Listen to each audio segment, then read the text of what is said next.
Okay, nursery class, this is farmhouse. What do we get from farm animals? We get wool from sheep.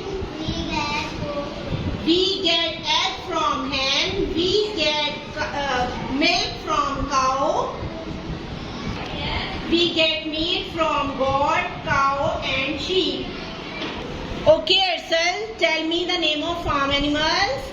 Sheep, duck, hen.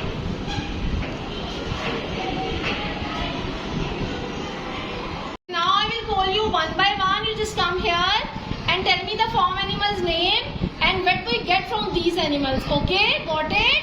Yeah! Okay, Angelika, pick up your favorite animal, farm animal. Yes, what is this?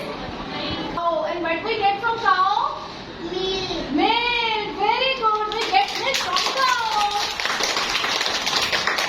And which animal is your favorite? Sheep. Okay, what we get from sheep?